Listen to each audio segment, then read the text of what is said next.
Hello दोस्तों, welcome to YMT official YouTube channel. आज हम परसेंटेज का एक दूसरा क्वेश्चन डिस्कस करेंगे। हम लोग HP पुलिस के लिए एक सीरीज शुरू कर चुके हैं जिसमें हम लोग डिस्कस कर रहे हैं एक शॉर्ट कंसेप्ट जिसके थ्रू आप लोग अच्छे अच्छे से कंसेप्ट सीख पा रहे हैं। चलो इसी सीरीज को कंटिन्यू करते। एक और क्वेश्चन है जो कि बेस्ड है income expenditure saving based question है, ठीक है। हमारे पास एक कंसेप्ट होता है परसेंटेज में जिसको हम लिखते हैं A is equal to B plus C। Means A is the resultant. A एक रिजल्टेंट है किसका? B और C का।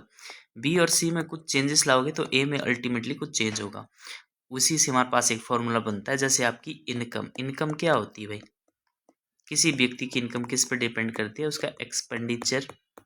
अगर किसी व्यक्ति की इनकम है तो उसका कुछ एक्सपेंडिचर भी होता है और कुछ सेविंग भी होती है मंथ के एंड में, ठीक है। जब जॉब पे लग जाओगे तो आपको सब कुछ करना पड़ेगा।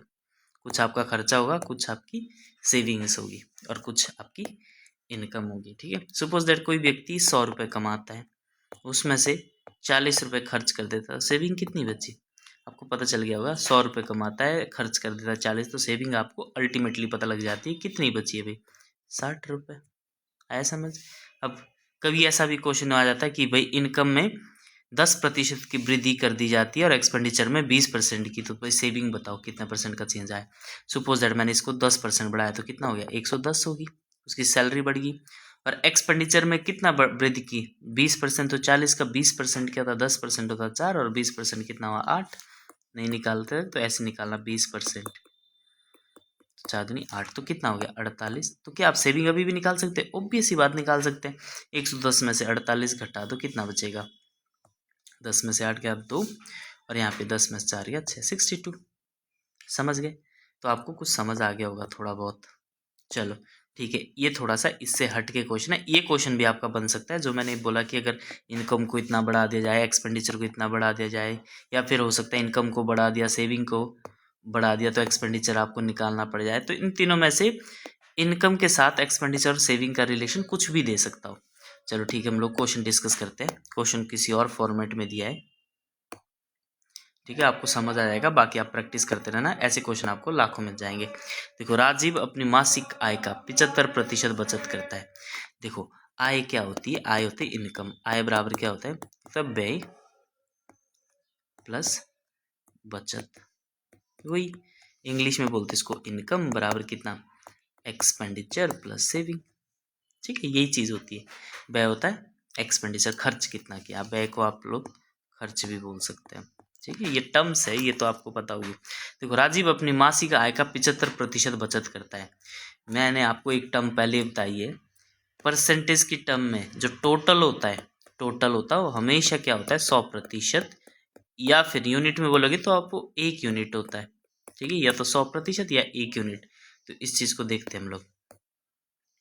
तो यहाँ पे देखो, इनकम एक्सपेंडिचर प्लस सेविंग। तो इनकम हमेशा क्या रखनी है आपने? 100%। इनकम आपकी क्या होगी? 100%। इसके बाद क्या बोल रहा है? इन दोनों में से कोई चीज़ दी होगी। राजीव अपनी आय, मासिक आय का 75% बचत करता है।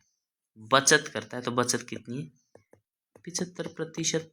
मुझे ये बताओ, व्यक्ति कमाता है 100%, बचत करता है 75%, तो खर्च कितना करता होगा? 100 में से घटा दो 75, कितना? 25% की बचत कर रहा है।